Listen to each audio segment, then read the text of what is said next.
What do the Allisha Gray and Jonquel Jones trades mean for the 2023 WNBA Draft? Who's the number 2 prospect in the draft, Jones or Miller? Where does LSU's Angel Reese stack up in the National Player of the Year race? On today's loaded episode of Locked On Women's Basketball, we'll navigate those questions and more. So if you're listening to this on YouTube, let us know your thoughts and questions as it pertains to this year's ongoing WNBA free agency. Locked On Women's Basketball starts now. Ogunbowale for the win. Good! You are Locked On Women's Basketball, your daily podcast on women's basketball.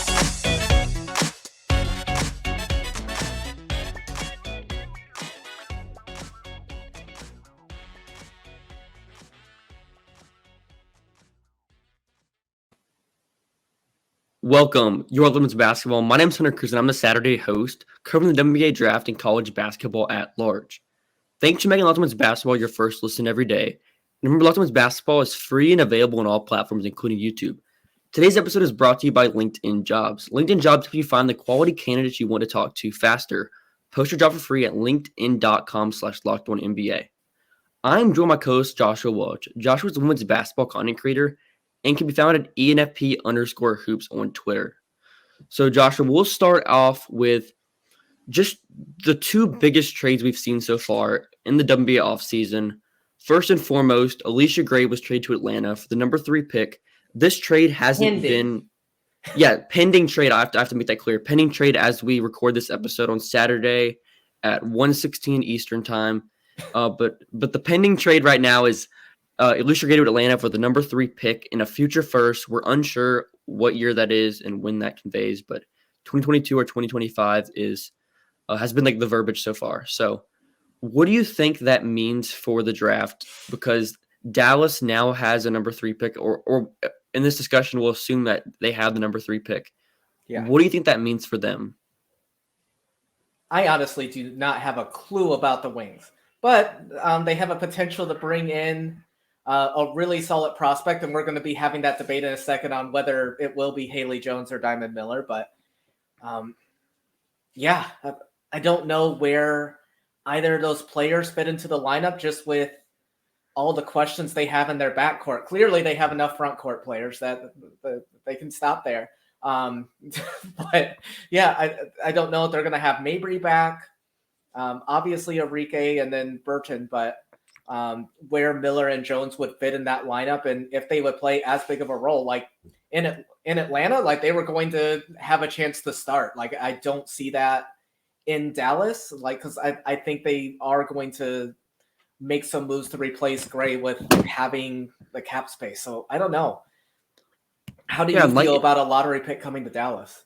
Yeah, and like you said, Dallas has so much players in the front court already, and both Diamond Miller, who's probably like a 3-4, same with Haley Jones, both like wing forward combos. And I just don't know how Haley Jones would fit into that cog just with her. She's not as versatile off the ball. She's someone that's more going to carry an offensive usage and transition. And I don't really know how much that's going to translate to Dallas, who has Enrique Ogunbowale, who's like a heavy high usage ball screen guard. So it's extremely interesting, and I'm kind of just waiting to see how this offseason shakes out for Dallas, because me too. They're one of the teams that has a lot of players under contract right now, which not many other teams have. Mm-hmm. So they can potentially catch us off guard at number 3 and go somewhere, some player that's like off the record. So who would come to mind like that would fit that lineup potentially better, that they make a slight reach for, in your opinion? So slight reach, I could see them going for maybe Jordan Horston, who's more of a wing. They could maybe consider themselves and go JC Sheldon. That's another player I could see them maybe reaching for. Both players I wouldn't say are great number 3 overall value. Maybe Horston, you can kind of make a better explanation for it. I'm really high on Horston. Yeah, so. Yeah, and it's Dallas is a mess right now, and we'll just see how their offense. I have no clue what they would use it on too. Do you have more confidence on what Connecticut would use, like mid-first round, now that they've Like, I don't remember the last time Connecticut had this high of a pick. Like, is there someone that comes to mind that could fit in that offense right away with how the roster is right now? Yeah, so I'll go through the trade real quick. So Jonquel Jones and Kayla Thornton, this was a 3-team trade, are going to New York, New York, for the big number. time one. Yeah, New York. Jonquel requested a trade in New York, so that kind of lowered her value a little bit because she had one destination she was going to. So in return, the number 6 pick, Beck Allen and Ty Harris, are heading to Connecticut, and then Dallas received Natasha Howard and the rights to sign Crystal Dangerfield. So we're seeing a new regime in Connecticut with Kurt Miller and his staff heading to Los Angeles. They made a couple other big trades that we won't touch on here just because it's not as relevant to the draft. Yeah. But Jonquel Jones out. They're going to core Bree Jones in their front court, and that's kind of one of their main building blocks. We still don't know what's going to happen with Alyssa Thomas. I would assume she stays. Who knows about DeWanna Bonner either. There's still a lot of wild cards, but who do you think would Brianna Jones? Like, yeah, that's just really interesting. Do you see a scenario where the Sun could potentially try to do a rebuild, like with AT only having one season as well? Like, do they try doing a full-on rebuild with a new regime in, or do you still see them trying to fit pieces in and trying to be a really competitive team this season? Like, I could see it going either way. I could see them trying to compete this season and seeing where it goes. Okay. Just considering that DeWanna Bonner has one of the worst contracts in the league, making a bunch of money, and they have that number 6 pick. So I wouldn't say they would that pick they could probably use as more of like a long-term investment. A couple players that come, it doesn't work. Yeah. No, a couple players kind of mine. Like we said, Jordan Horston could be another player for them. Rakia Jackson, if stuff doesn't go good with the front court players they have someone that's more of a long-term piece as a replacement option. Maybe they go guard Charisma Osborne, because I don't know how many players do you think are like long-term pieces for them? Like, if we're looking ahead 3-4 years, who do you think is still on that roster for Connecticut? I think Ty potentially. I think she showed some promise in Dallas. I want to see a bigger, like more material and stuff to be able to judge her and everything. But I think they have potential. But yeah, beyond that, Clouden maybe. But again, like there's not a lot of material on there. I don't know. So that kind of proves my point. Where if they don't have any players that are like surefire, besides maybe Bree Jones, that are like surefire long-term pieces, they might as well just go best player available at number 6. I agree. I don't think Rakia falls to number 6. Like I think she's getting closer and closer to being a top 5 player. So if they can just go the best player available and start building a core, because like you said, Connecticut usually doesn't pick this high in the draft, so they should definitely take advantage of it. And it's kind of a full circle thing, because Jonquel Jones was the number 6 pick, and that was probably their last big draft pick. Yes, like when it comes, so it's kind of going full circle. Good. Yeah, it turned out pretty good for them, but they're back in the same situation. They sadly did not get a bunch of like long-term success, like winning a championship, but maybe this call it success. I know like we focus more on the draft, but just curious, like, do you think what the Sun did, like if they're like just a French playoff team this season and everything, just going back in the past, do you think that it was a success, like just in the Jonquel Jones time frame? Could you consider it like worth it? I mean, how often does a team with an MVP does not win a championship? They didn't win a championship with an MVP, and that's why I would say it was not a success. But they were competitive the entire time. So in that instance, I wouldn't say that was a failure, but I wouldn't say it was like an A+. It was more like a B, C+, kind of just given the expectations and everything. I agree. So after the break, we'll talk about LSU's win over Arkansas on Thursday, including chatter on Angel Reese's National Player of the Year candidacy and a few interesting prospects for the Razorbacks. As a small business owner or hiring manager, you know that the success in 2023 all depends on the team that you surround yourself with. That's why you have to check out LinkedIn Jobs. With LinkedIn Jobs, you can hire quality candidates more efficiently by matching open roles with people who have the skills, values, and experiences to help you achieve your goals. LinkedIn Jobs help you quickly attract qualified candidates to your open jobs with targeted tools. They go beyond resumes data by using insights from your job post, company, and their 875 million member profiles to put your post in front of the most qualified candidates. Identify the most qualified candidates on LinkedIn Jobs and connect with them for free. LinkedIn Jobs makes it easy to screen and rate applicants based on your job qualifications, all on one platform. It's why small business owners rank LinkedIn Jobs number one in delivering quality candidates versus leading competitors. LinkedIn Jobs help you find the quality candidates you want to talk to faster. Post your job for free at linkedin.com/lockedonnba. That's linkedin.com/lockedonnba. To post your job for free, terms and conditions apply. And we're back. I'm your host, Hunter Cruse, and I'm joined by my co-host, Joshua Welch. And we are going to go into a little bit more in depth on LSU. We haven't talked about them much on this podcast so far for our Saturday podcast, but they won 79-76 over Arkansas on Thursday. Great game.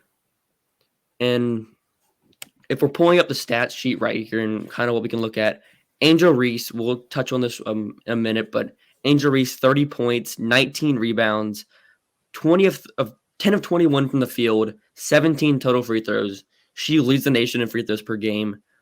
She also had 3 assists. And then on Arkansas' side, Samara Spencer had 13 points. Aaron Barnum had 20 points. Both teams have high-powered offenses. In Arkansas's case, they're more three-point heavy. LSU's case, they're going to want to pound it inside with their forward depth. But they also have a couple slashing guards as well. So what was your main takeaway from Angel Reese in this game? And do you think she has a real case to be a National Player of the Year winner this season?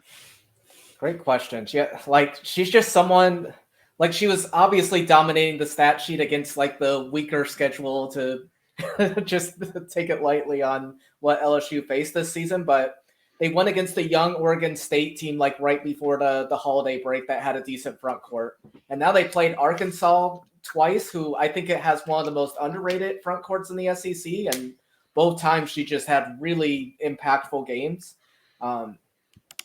She's definitely put herself in lottery conversation whenever she declares for the draft.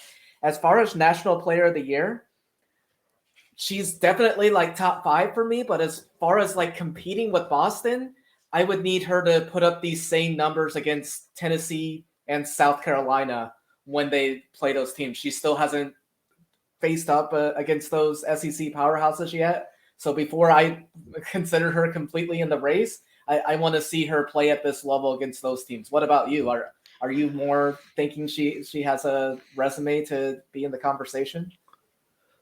So with Aaliyah Boston, I don't think she's had as at least recently she's kind of turned it on more where she's kind of putting up the bigger numbers that you'd see from a National Player of the Year winner. But for most of the non-con play, she was averaging 12 points. And that doesn't scream with limited minutes. Yeah, she wasn't playing a lot of minutes, and they were blowing out a lot of their opponents. And the biggest standout win they had was over Stanford, and she was in foul trouble in that game. Turned on late as well, but I would say it's so up in the air. I think the main 3 names you're seeing is Caitlin Clark, Aaliyah Boston, and then you're seeing with Angel Reese. Yeah. I would say Angel Reese has a legitimate shot if LSU continues on this pace. And it could probably come down to whoever wins the SEC, in my opinion. I could see that, yeah. But, yeah, I'm just very curious, those 3 teams playing each other, and whoever came up with that SEC schedule is a future teller, being able, scheduling these later in the season. Those are going to be, great views, and it's right before, we start getting closer to the SEC tournament in the NCAA. So, that was great scheduling, having these teams face each other later on when there's going to be high stakes. So that's going to be a lot of fun to watch. And then on Arkansas side, just talk to me about Aaron Barnum. I know you're leading the train on her. You had her as a first-round prospect. At one point, I don't know if you're still there. I've moved down a little bit. It was more the film I saw on the Oregon game. That was during the in-season, the pre-conference play tournaments. So the potential is still there. I definitely have her as a mid-second round, especially when there's not a lot of prospects at the 4 position. I don't know. I just think there's so much potential there. Like we talked about it pre-session and everything. Like she can just impose her will on defenders sometimes. She's shown flashes of having a 3-point shot. Love her defensively. She's always stacking the stat sheet on that end and making her presence known. So there's just something there. I feel like she would be a little more of a project, especially when she struggled with foul trouble at times. But I just see a lot of potential for a team that takes her, again, potentially in like the mid-second round right now. What about you? So she's shooting 64% at the from 2 this season. Not the greatest outside shooter. She doesn't really take as many attempts. I would say she's undersized. I kind of mentioned this to you earlier, but what pops to me more is her strength over her like size, like her height. Yeah. I would say I didn't mention the size at all. She relies on her strength, I would say, and that sometimes comes at a detriment where she will pick up those charges, just trying to impose her will at the rim. And she was defending Angel Reese for some parts of this game, and she gave her some troubles in the offensive rebounds and everything. So, I need to see more from her. She's certainly on the radar, I would say, because like after the first, like I think we say it every podcast, but after like the first 8, 9, 10 players, it's extremely open. So extremely. Yeah.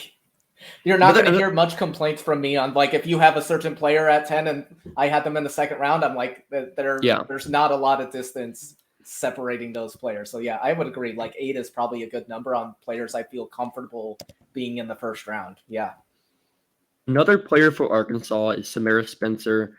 She's only a sophomore, but super crafty guard.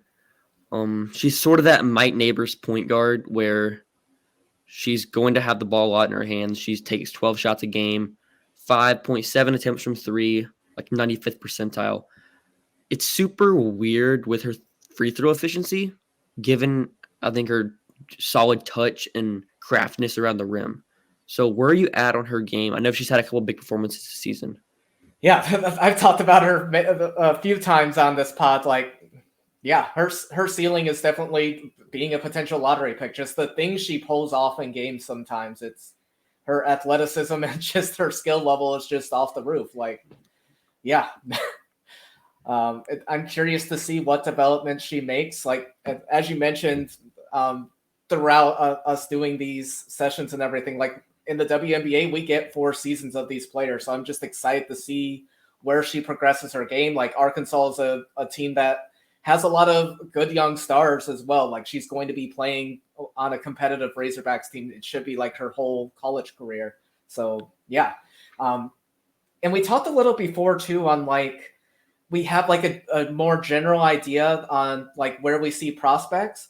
Barnum would be someone I want to see more material on. And like this weekend's been really great because the next game for Arkansas is South Carolina tomorrow. So that's going to be the next one I'm tuned in, and I'm sure we might talk about it next week, but I'm curious if they're going to be able to keep that game competitive and if Barnum plays a role in that. So yeah, we'll see. Another interesting player for Arkansas for me is sophomore Jersey Wolfenbarger. I think that's how you pronounce her name. She's extremely fluid, 6'5". And like you said, we'll have a couple more years of sample size with her. Right now, her efficiency is like not what you would expect from like a 6'5" post player, but she's got the tools, she's got the size. If at some point she can put it together, maybe we're talking about like a potential backup big prospect. I like bigs that have that size and like movement ability. That's a really important combination for me. And if she can kind of develop, she's super raw right now. So she's just someone I would keep my eye on long term. Because like you said, we have a couple more years sample size with her, and how it goes, we'll see if someone breaks out late because there's some players that will just jump onto the scene as like a senior. And definitely. And the player I bring up the most, like the person that had the biggest jump is Tayana Jackson. Like there's players that can just show they have a strength in some areas and then they develop their game enough in other areas that they just become a really interesting prospect. So we'll see. Another player I'm on the fence on, they did not have the greatest game offensively against Arkansas, but Alexis Morris, I keep seeing back and forth on whether she's a prospect or not as well at the point guard position. So do you think she's a draft prospect, like someone that a team potentially takes a flyer on for training camp, like taking them like as a third rounder, or what are your thoughts on her? So I'm pretty sure she's on the older side. I would say she's not like on my like 20 to 25 names like radar, but I think she could get a training camp spot. That's like in the cards as well for a lot of these players. And if you're playing big minutes on a big school, you'll usually get a training camp spot, and that's usually how it goes. So after the break, we'll talk about Duke versus North Carolina. We watched this game live on playback, so we'll be sure to have more of those games coming soon. But we'll talk about that game more in depthly after the break. All right, so let's get into Duke versus North Carolina. This was, if you enjoy offense, this was probably not the game for you. No, it was not. First quarter, Duke was trailing North Carolina 12-5. Game ended up being a 61-56 win for North Carolina. That was mainly free throws. That fourth quarter was like the biggest scoring, and that last couple minutes was free throw heavy, just trying to keep the game going along, fight for a chance. So in the main prospect we touched on him here, Celeste Taylor only had 2 points, 21 minutes in the game, and the main thing that played during this game was just foul trouble. She picked up like early fouls, and she didn't play many minutes in the first half. So that it was kind of impressive that Duke was able to hang on with North Carolina, given they were without their best player in that first half. And then we also saw Kennedy Todd Williams on North Carolina's side had 0 field goals made in the first half. She came on late as well. I know that's one of your personal favorite like long-term prospects in 2024, 2025. What did you see from her in that second half? Yes. So I want to first start with Celeste. Both of us were – it's another prospect that we're wanting to see more on, that we'll want to watch more film. We still don't have a firm idea on where she lands because it just goes back and forth. And this one, like when she was in, she still wasn't getting a lot of touches. Like defensively, I could remember a few moments where she made an impact, but offensively, it just was not there. It didn't seem like that she was a part of their game plan. And yes, she had the early fouls, but you mentioned it during the broadcast, like someone that's a veteran like that, they're a WNBA prospect, you trust them that they won't get that third foul. And especially in the second half, like she only ended up playing 21 minutes. And this is a game that obviously that was really close. Like it could have made a difference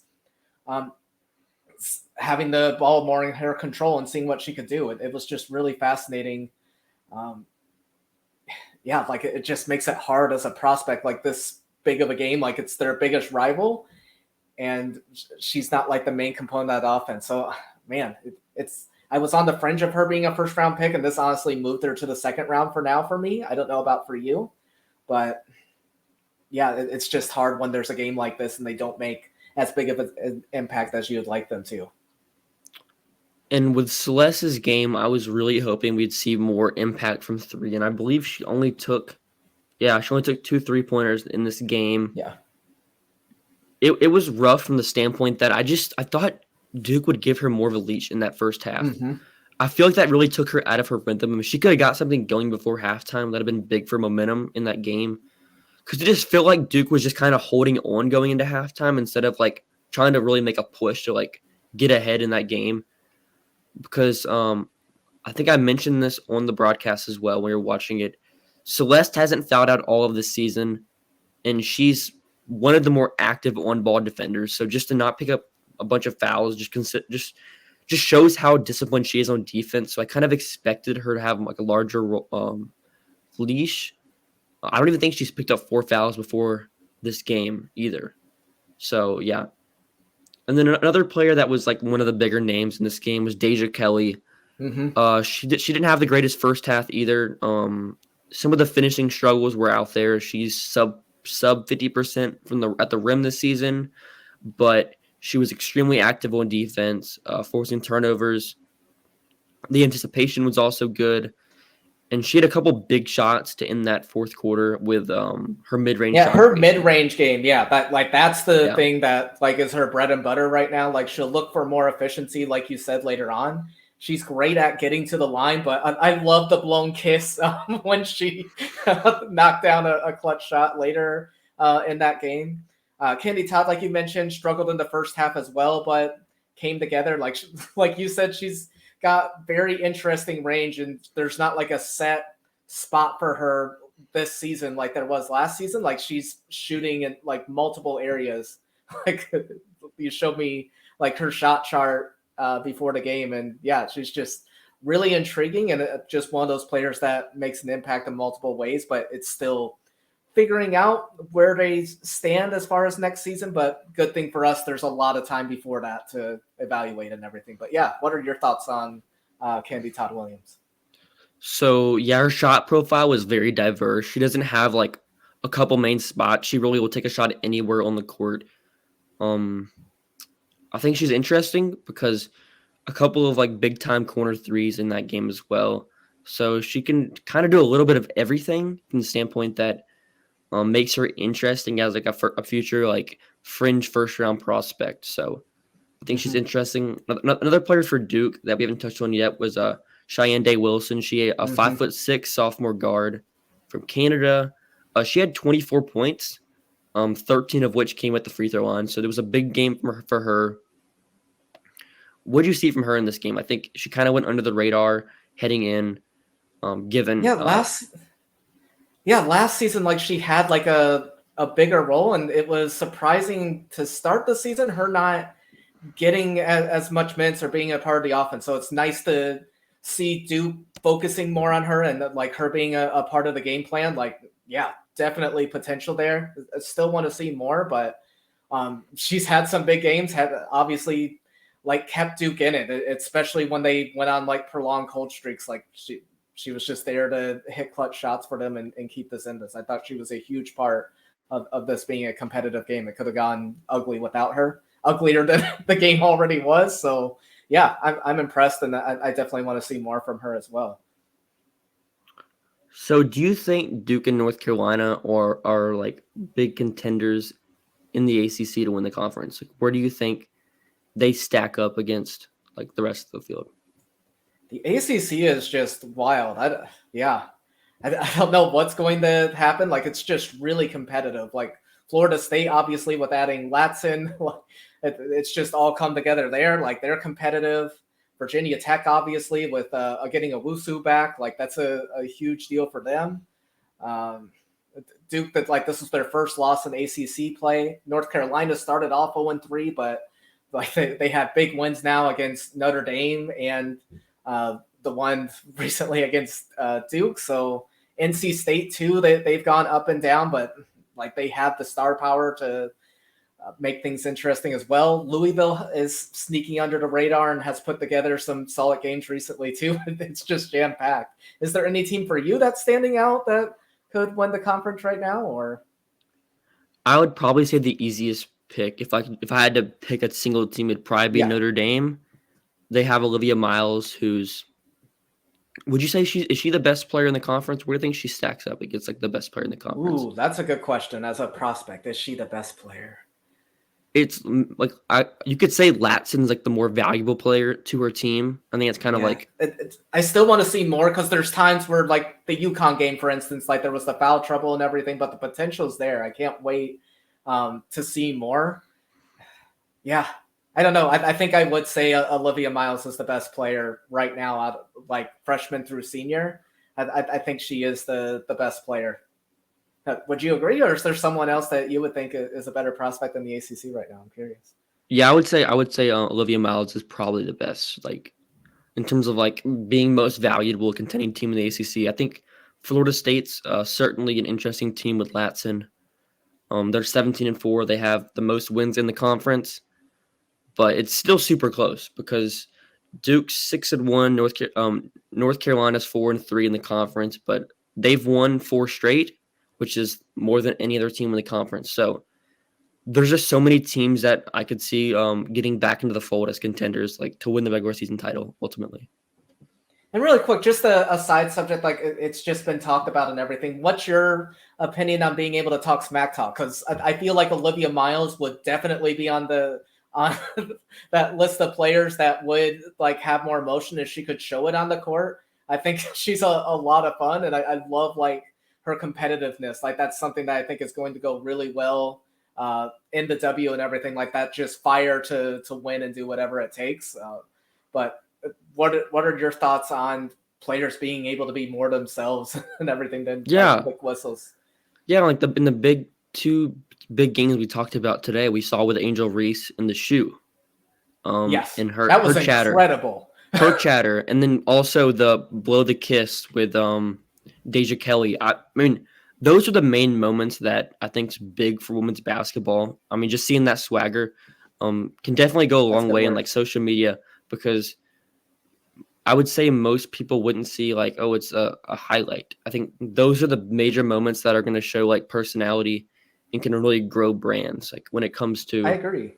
When it comes to NIL as well, just I think that emotion and personality is big for the growth of the game, and then also the WNBA. Like it's rough like this in the WNBA too. There is not a lot of leeway there too, and it's something that just makes it more fun. Like just puts a stamp on big moments when players can be more themselves. Like obviously, if it goes prolonged or if it's like impacting another player, like a bad negative way, like there still needs to be some guidance on it. But if it's just general trash talk, like you're just in the moment of the game, it should be there. Like, yeah, I'm hoping there's different standards held in the future on what players are able to do as far as showing their personalities.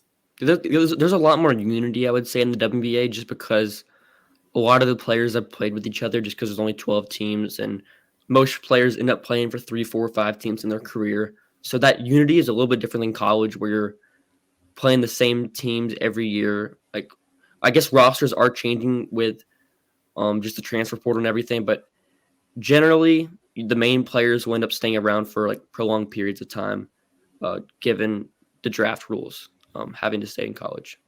Yeah, that makes sense.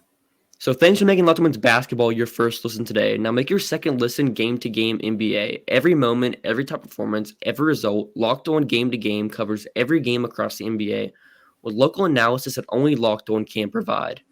Follow Game to Game NBA on Locked On NBA, available in the Odyssey app, YouTube, and wherever you get your podcasts.